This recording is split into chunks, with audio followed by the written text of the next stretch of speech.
Hello everyone, welcome to my channel skyline academy. इस वीडियो में मैं मैथ का मॉडल सेट 3 लेकर आया हूं। तो वीडियो की शुरुआत करते हैं, चलते हैं क्वेश्चन की ओर। पहला क्वेश्चन नंबर है 6/15 का दशमलव प्रसार कैसा होगा। तो 6/15 को अगर कैंसिल करेंगे 3 से, ये कैंसिल होगा 2 बार में और ये 5 बार में, 2/5 आ गया।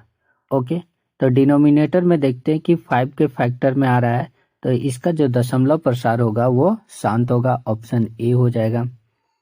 क्वेश्चन नंबर 2, एक धनात्मक संख्या 6q + 5 के रूप का है, जो यह निम्न में से क्या है। 6q + 5, तो यहाँ पर q का वैल्यू 1 रखें, 2 रखें, 3 रखें, 4 रखें। तो इसको ऐसो और इसको सॉल्व करने के बाद ऐसो हमें एक क्या प्राप्त होगा कि विषम संख्या प्राप्त होगा। ओके, तो इसका ऑप्शन है बी हो जाएगा, विषम। क्वेश्चन नंबर 3, किन्हीं दो धनात्मक पूर्णांक a और b के लिए HCF गुना LCM बराबर। तो ये फॉर्मूला बेस्ड है, HCF गुना LCM इक्वल टू होता है product of two numbers a into B. तो इसका ऑप्शन है सो सी हो जाएगा, a into B. Question number 4, 17 और 23 का HCF क्या होगा। तो 17 का अगर फैक्टर करते हैं तो 1 इंटू 17 होगा, और 23 का फैक्टर करते हैं तो 1 इंटू 23 होगा। तो इन दोनों में कॉमन 1 आ गया, तो इसका HCF 1 हो जाएगा, ऑप्शन बी हो जाएगा। क्वेश्चन नंबर 5, बहुपद x² - 2x - 8 के शून्यक हैं। तो इसके शून्यक के बारे में बताना है कि क्या शून्यक होगा। तो अगर इसका शून्यक निकालना चाहेंगे तो x² - 2x - 8 इक्वल टू 0। तो इसको ऐसा शून्यक निकालने के लिए फैक्टर कर लेते हैं। फैक्टर जो होगा वो x² - 4x + 2x - 8 equal to 0 हो जाएगा। यहाँ पे 4x और 2x के रूप में फैक्टर होगा, और इसको सॉल्व करेंगे x कॉमन आ जाएगा, और x कॉमन आने के बाद जो बचेगा x - 4 बचेगा, और फिर +2 अगर कॉमन लिया जाए इन दोनों से तो x - 4 आएगा इक्वल टू 0। यहाँ पर देखते हैं तो एक इन दोनों में से, इसमें और इसमें से x - 4 कॉमन आ जाएगा, और यहाँ पर x + 2 बचेगा इक्वल टू 0। और इसको सॉल्व करेंगे तो x इक्वल टू 4 आएगा और एक शून्यक -2 आएगा। तो यहाँ पर x का 2 शून्यक आ गया, 4 और -2। तो इसका जो ऑप्शन है चेक कर लेते हैं कौन सा हो जाएगा, 4 और -2। तो ऑप्शन ए हो जाएगा, 4 और -2। क्वेश्चन नंबर 6 है, y = px का ग्राफ दिया गया है। बहुपद px के शून्यकों की संख्या है। तो px के शून्यकों की संख्या देखते हैं तो एक अक्ष ये है, एक अक्ष पर ग्राफ है सो कितने पॉइंट को कट कर रहा है, एक पॉइंट को यहाँ पर कट कर रहा है। तो इसके शून्यकों की संख्या 1 हो जाएगी, ऑप्शन बी हो जाएगा। क्वेश्चन नंबर 7, यदि द्विघात बहुपद के शून्यकों का योग -3 एवं गुणनफल 2 हो तो द्विघात बहुपद होगा। यहाँ पे शून्यकों का योग अल्फा + बीटा इक्वल टू -3 है, और शून्यकों का गुणनफल अल्फा × बीटा इक्वल टू 2 है।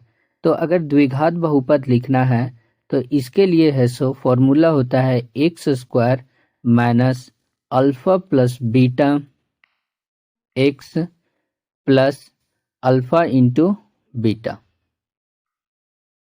अब इस पर वैल्यू पुट करेंगे तो x² - अल्फा + बीटा -3 है तो -3 रख लिए, x + अल्फा × बीटा 2 दिया हुआ है, 2 कर लिए, और इसको सॉल्व करेंगे तो x² + 3x + 2 हो जाएगा। ऑप्शन के साथ मैच कर लेते हैं, x² + 3x + 2 कौन सा आ रहा है।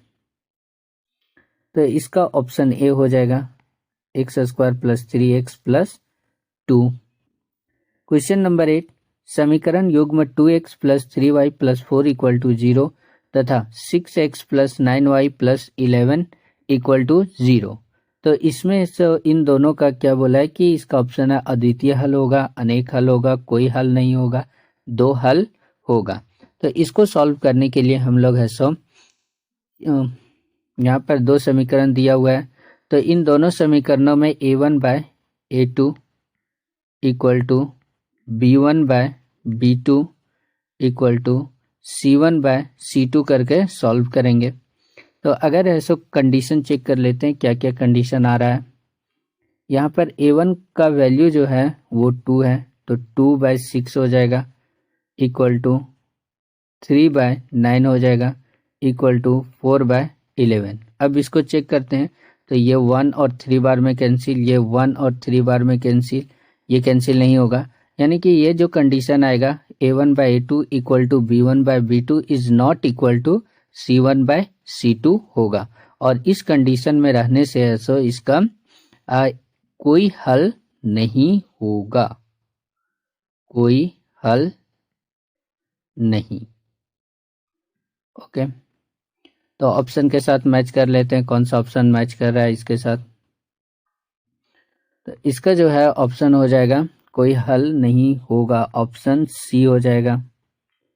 क्वेश्चन नंबर 9, यदि 3x plus Y equal to 14 तथा 2x minus Y equal to 1 हो तो y का मान क्या होगा। तो इसको सॉल्व करने के लिए यहाँ पर ऐसा दो इक्वेशन दिया हुआ है, 3x plus Y equal to 14 और एक इक्वेशन दिया हुआ है 2x minus Y equal to 1। इसमें से ऐसा ये y कैंसिल हो जाएगा ऐड करने के बाद, और यहाँ से 5x इक्वल टू 15 आ गया, x का वैल्यू है सो यहाँ 3 आ गया, और x इक्वल टू जब 3 आ गया तो कोई भी समीकरण में x का वैल्यू रखते हैं।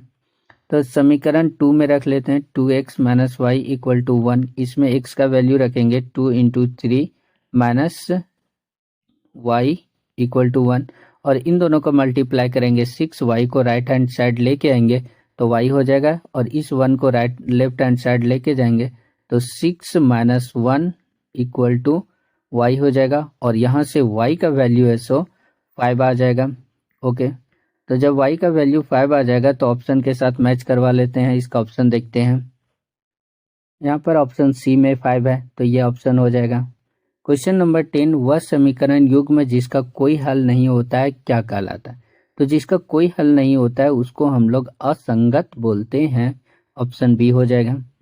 क्वेश्चन नंबर 11, द्विघात समीकरण ax² plus bx plus c equal to 0 के मूल ज्ञात करने की हेतु द्विघाती सूत्र है।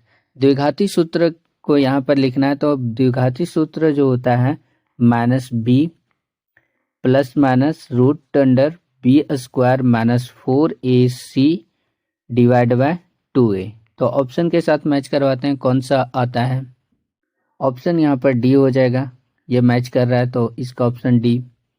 क्वेश्चन नंबर 12, द्विघात समीकरण 2x² minus x plus 1/8 equal to 0 का विविक्तर है। तो इसका विविक्तर बोला गया है, ठीक है। तो यहाँ पर 2x² minus x plus 1/8 equal to 0। Okay, तो यहाँ पर a का वैल्यू जो है 2 है, b का वैल्यू -1 है और c का वैल्यू 1/8 है। तो d इक्वल टू होता है b² माइनस 4ac। तो यहाँ पर वैल्यू रखते हैं, b का वैल्यू -1 है तो -1 का स्क्वायर माइनस 4 इंटू a का वैल्यू 2 है और c का वैल्यू 1/8 है। तो यहाँ पर 1/8 रख लिए।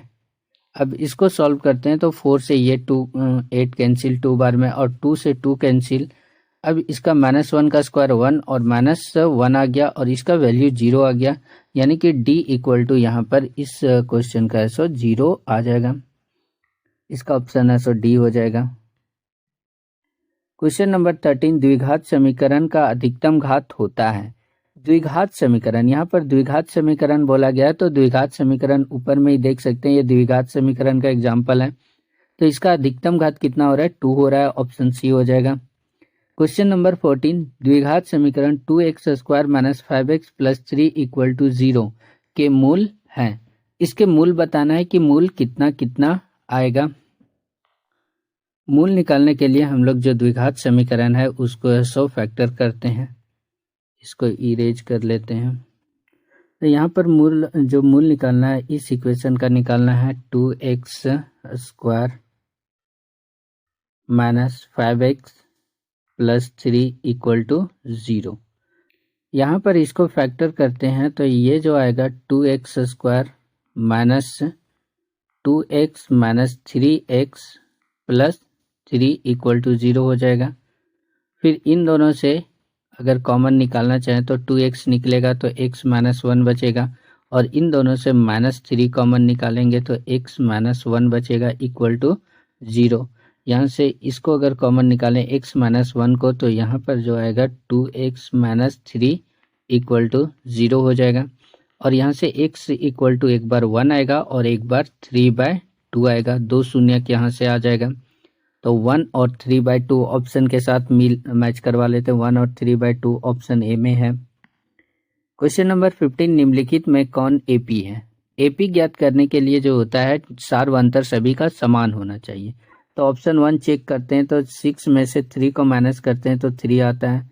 12 में से 6 को माइनस करते हैं तो 6 आता है, और 24 में 12 को माइनस करते हैं तो 12 आता है। तो यहाँ पर 3, 6, 12 अलग अलग आ रहा है, तो ये है सो एपी में नहीं होगा।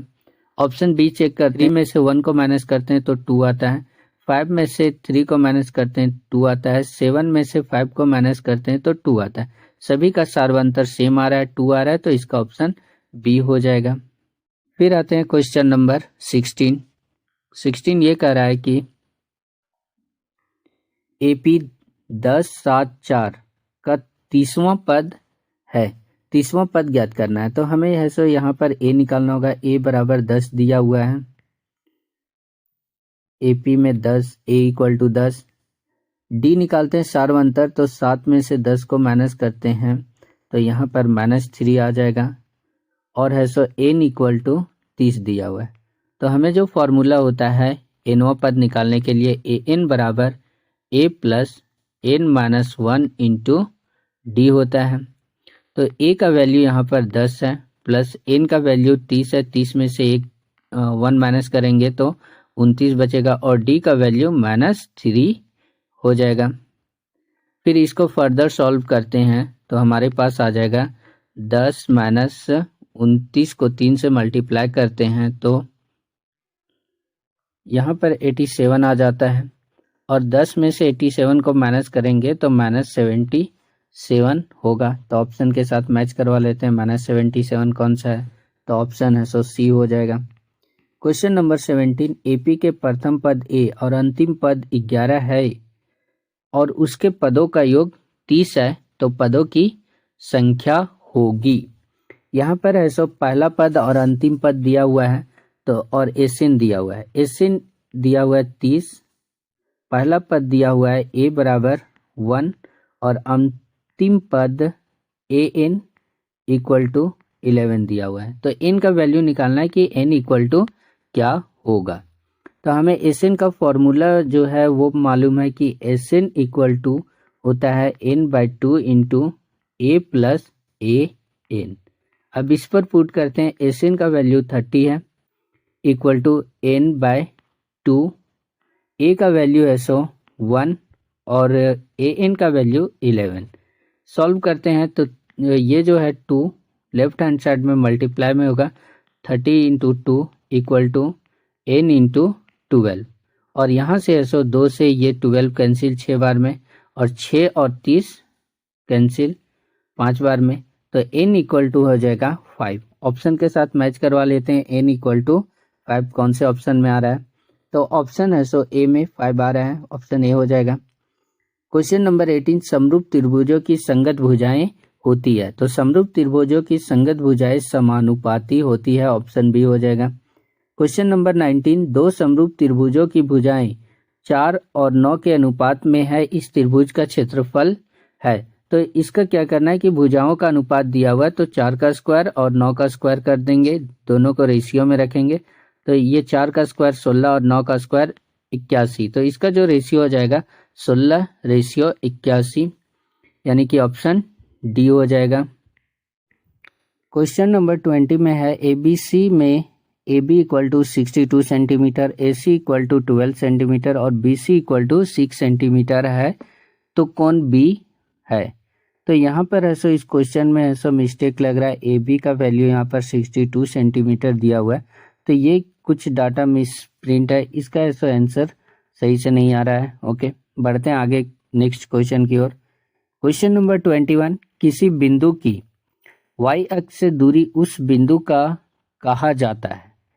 तो जो कोई भी अगर y अक्ष से दूरी बोला गया, जैसे ये कोई ऐसा निर्देशांक है, यहाँ पर कोई बिंदु है, इस बिंदु का ऐसा जो निर्देशांक एक्स वाई है।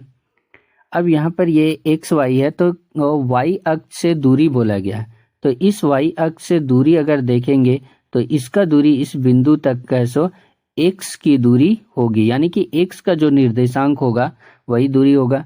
तो इसका ऑप्शन है सो बी हो जाएगा, x निर्देशक जो है वो हो जाएगा। क्वेश्चन नंबर 22, बिंदु 2, 3 की दूरी मूल बिंदु से होगी। तो अगर मूल बिंदु से दूरी को निकालनी है तो हमें जो फॉर्मूला होता है √x² प्लस y स्क्वायर का वैल्यू पुट कर लेते हैं। तो x का वैल्यू 2 है तो 2 का स्क्वायर प्लस y का वैल्यू 3 है तो 3 का स्क्वायर हो जाएगा। और फिर यहाँ से 2 का स्क्वायर है सो 4 और 3 का स्क्वायर 9। अब इसको सॉल्व करते हैं, 4 और 9 को ऐड करते हैं तो जो वैल्यू आएगा वो √13 आएगा। तो √13 है सो जो भी दूरी है यही दूरी होगी। तो इनमें से है सो कोई ऑप्शन मैच नहीं कर रहा है, तो ऑप्शन डी हो जाएगा। यहाँ पर है सो केवल 13 दिया हुआ है और आंसर में है सो √13 आ रहा है। Okay, question number 23, 9 sec square a minus 9 tan square a बराबर है।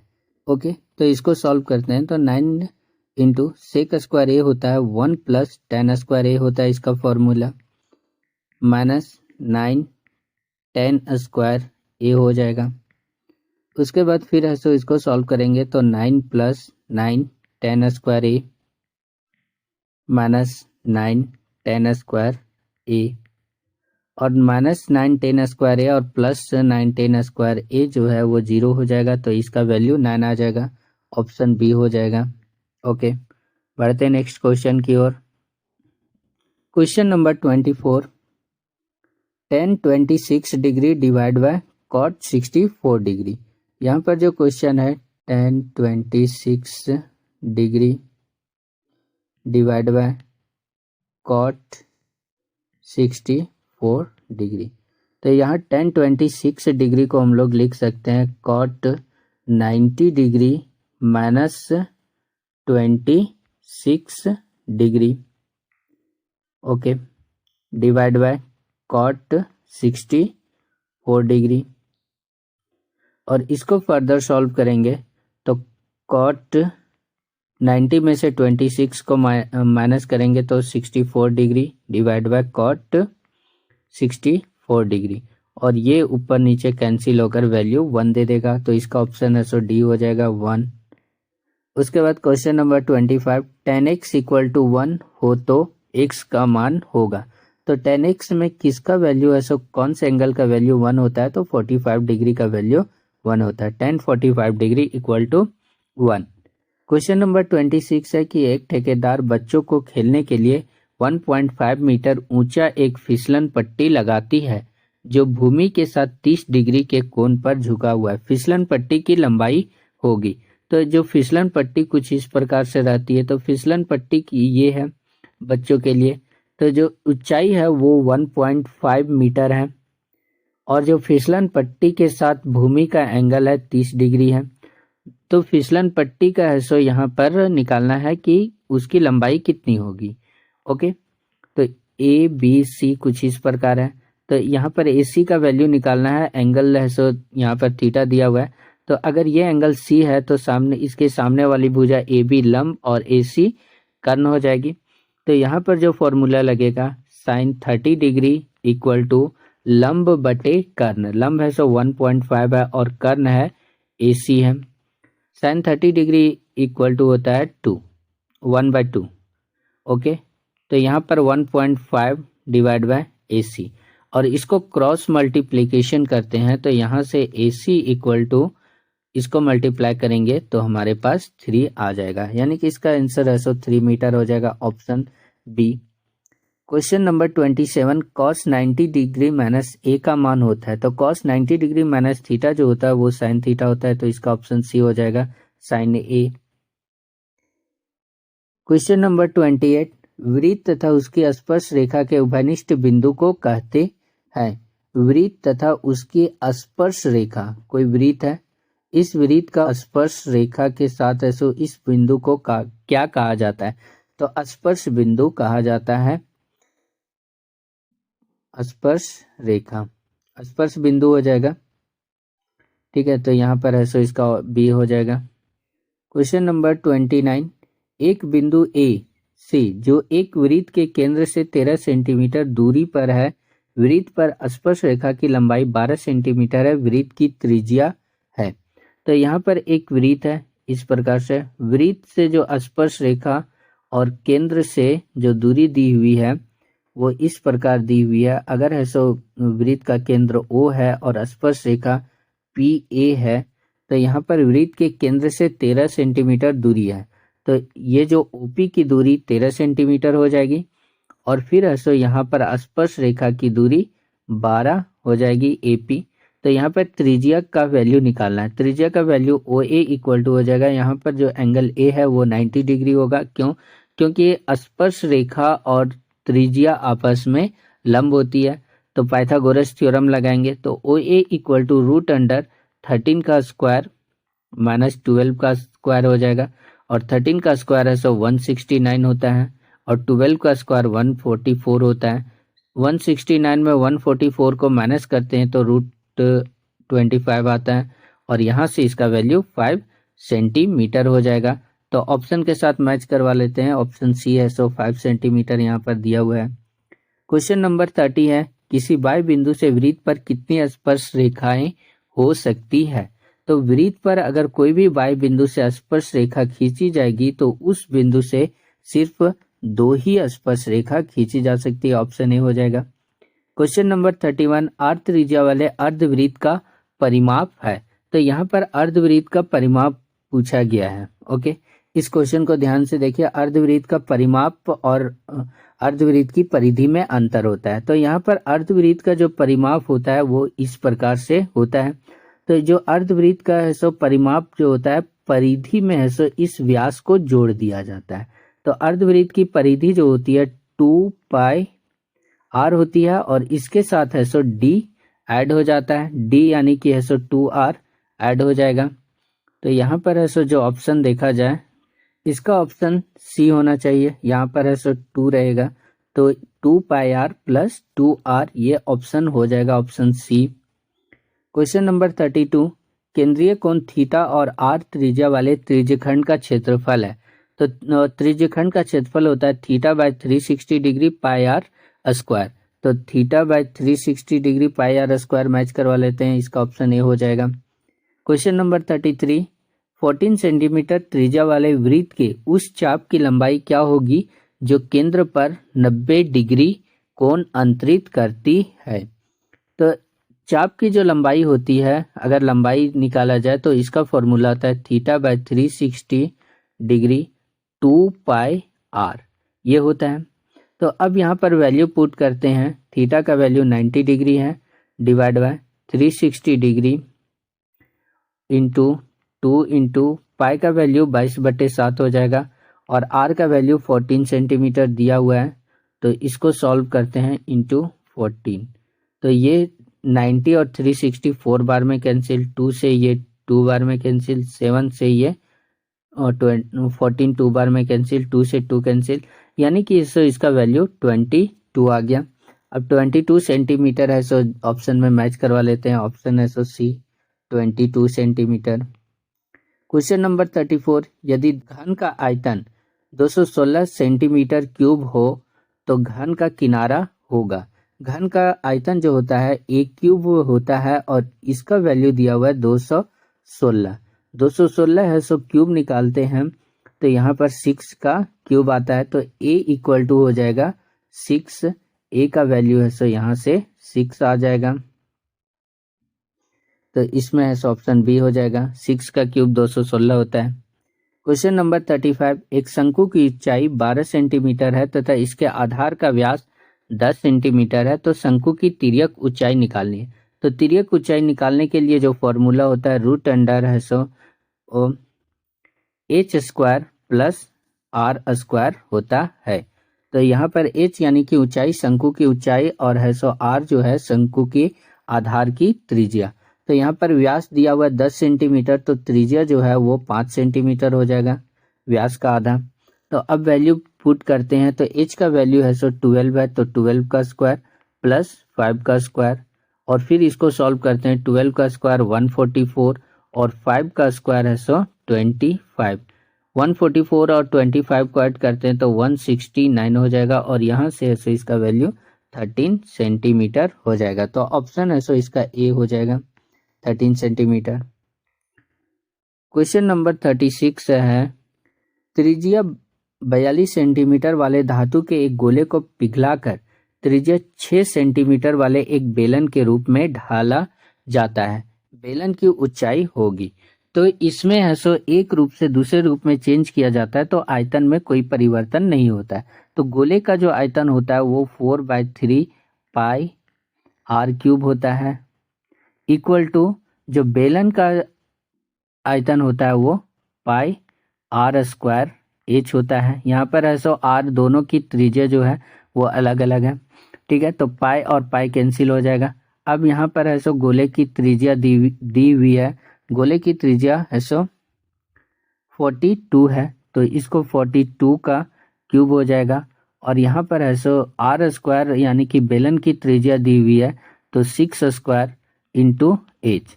अब इसको फर्दर सॉल्व करते हैं, तो ऊपर में 4 इंटू 42 इंटू 42 इंटू 42 हो जाएगा, और नीचे में जो आ जाएगा 3 इंटू 6 स्क्वायर है, तो इसको लेफ्ट हैंड साइड में ले आते हैं, तो 6 इंटू 6 हो जाएगा। अब कैंसिल करते हैं 6 और 42 को, तो ये जो कैंसिल होगा 7 बार में, ये 6 भी 7 बार में कैंसिल होगा, और ये 3 जो है वो 42 कैंसिल होगा 14 बार में। तो इसको मल्टीप्लाई करते हैं, तो इससे एच का वैल्यू निकल जाएगा। 4, 14, 7 और 7 को मल्टीप्लाई करते हैं तो 4 इंटू 14 इंटू 7 इंटू 7, इसको मल्टीप्लाई करते हैं। इन सारे को मल्टीप्लाई करने के बाद जो वैल्यू आता है 2744 आता है, तो ऑप्शन के साथ मैच करवाते हैं। तो ऑप्शन यहाँ पर है सो पॉइंट में दिया हुआ है, तो क्वेश्चन भी पॉइंट में होगा। तो अगर गोले की त्रिज्या जो है यहाँ पर 4.2 रखेंगे, तो हमारे पास जो वैल्यू आएगा 2.744 आ जाएगा। तो इसके साथ अगर मैच देखा जाए ऑप्शन को, तो ये आता है अगर पॉइंट में वैल्यू दिया हुआ है तो, ठीक है। तो इसका ऑप्शन है सो बी हो जाएगा। क्वेश्चन नंबर 37 है, निम्नलिखित में कौन सा संबंध सही है। तो इसका जो संबंध होता है यानी कि माध्यक माध्यक और बहुलक में संबंध होता है 3 गुना माध्यक बराबर बहुलक प्लस 2 गुना माध्य। तो इसका है सो ऑप्शन बी हो जाएगा, 3 गुना माध्यक बराबर बहुलक प्लस 2 गुना माध्य। नेक्स्ट क्वेश्चन की ओर बढ़ते हैं। क्वेश्चन नंबर 38, दिए गए संचयी बारंबारता से कुल बारंबारता n बराबर 50 का माध्यक है। तो n बराबर 50 का जो माध्यक यहाँ पर आएगा वो, यहाँ पर 50 को देखते हैं कहाँ पर है, तो 50 देखते हैं इस जगह पर है, संचयी बारंबारता में 50 को देखते हैं, और इसके सीधे अगर नीचे देखा जाए तो ये जो है 40 पर आ रहा है, तो इसका जो है आंसर डी हो जाएगा 40। क्वेश्चन नंबर 39, असंभव घटना की प्रायिकता होती है। तो असंभव घटना की प्रायिकता 0 होती है, ऑप्शन ए हो जाएगा। क्वेश्चन नंबर 40, एक थैले में 4 लाल और 6 काली गोलियां है, एक गोली निकालने पर काली होने की प्रायिकता क्या होगी। तो अगर एक थैले में टोटल गोलियां हैं सो 10 है, कुल संभव परिणाम वो 10 है, और एक गोली काली होने की प्रायिकता पूछी गई है, ठीक है, ब्लैक होने की प्रायिकता पूछी गई। तो ब्लैक जो गोली है वो टोटल है सो 6 है, तो 6/10 हो जाएगा। इसको कैंसिल करेंगे 2 से 3 और 5 हो जाएगा, तो 3/5। तो 3/5 कौन सा ऑप्शन में है, ऑप्शन सी में है। ओके, तो ये थे मॉडल सेट 3 के है सो ऑब्जेक्टिव्स। तो अगर वीडियो अच्छा लगे तो लाइक कीजिए, और चैनल पर अगर आप लोग नए हैं तो चैनल को सब्सक्राइब कर लीजिए और बेल आइकन को भी दबा दीजिए। तो वीडियो को एंड करते हैं। Thank you.